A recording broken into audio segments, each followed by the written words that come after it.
Hello বন্ধুরা, কেমন আছো তোমরা সবাই? তো আজকে নিয়ে এসেছি তোমাদের জন্য আরেকটি নতুন রান্নাবান্নার কোনো ভিডিও নয়। চলো আজকে তোমাদের ঘুরিয়ে নিয়ে আসি রাজার শহর থেকে।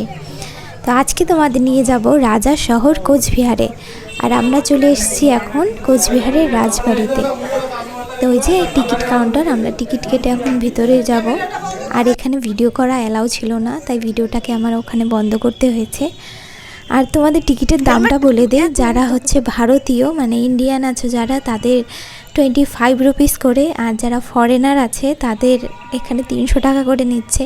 জানি না কেন নিচ্ছে এত, মানে ডাবলে প্রচুর, মানে কোথায় 25 টাকা আর কোথায় 300 টাকা। তো এটা ঠিক না, আর কি করা যাবে। তো ওই যে দেখা যাচ্ছে আমাদের সুন্দর একটা রাজবাড়ি। তো ভেতরে আবার ভিডিও করা অ্যালাউ নেই রাজবাড়ির ভিতরে ঢুকে। তো এই যে মানে বাইরে থেকে আমি তোমাদের দেখিয়ে দিচ্ছি রাজবাড়ি।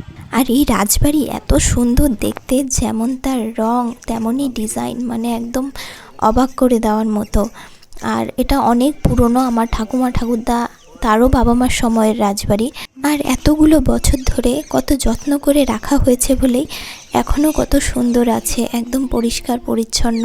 তো সেই সময় যে এত সুন্দর ডিজাইন করেছিল ওই কারিগরগুলো, মানে কোথা থেকে জোগাড় করেছিল, বা তাদের কাছে তখনও এত সুন্দর আইডিয়া ছিল, মানে ভাবতেও অবাক লাগে যে এখনকার দিনে কত পড়াশোনা করতে হয়, ইঞ্জিনিয়ার হতে হয়, মানে কত কিছু আছে, কিন্তু তখনের দিনে এত কিছু না থাকা সত্ত্বেও এত সুন্দর সুন্দর ডিজাইন তারা বানিয়েছিল।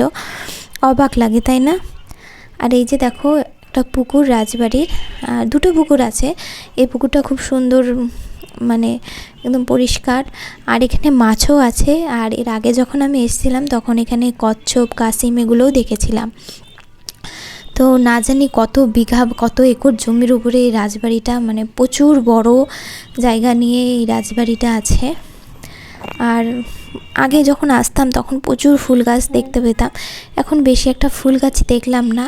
আগে তো প্রচুর রঙের গোলাপ, অনেক ধরনের ফুল ছিল, এখন কিছু কয়েক ধরনের গোলাপ আর এই গাঁদা ফুলে ভর্তি ছিল পুরো রাজবাড়িটা।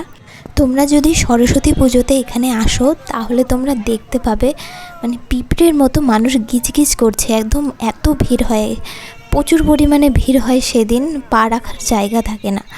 তো তোমরা অন্যদিনও আসতে পারো বা সেই দিনও আসতে পারো, তোমরা ভিড়টা দেখতে পাবে সেদিন। আর এখন আমরা বেরিয়ে যাব, বেশিক্ষণ ছিলাম না, আধ ঘন্টার মতোই ছিলাম। তো এখন বেরিয়ে যাচ্ছি। আর তোমরা যদি কোচবিহারে আসো অবশ্যই রাজবাড়ি ভিজিট করবে, তোমাদের খুবই ভালো লাগবে আমি বলছি। তো আজকের মতো টাটা, দেখা হবে অন্য কোনো নতুন ভিডিওতে। সবাই খুব ভালো থেকো, থ্যাংক ইউ।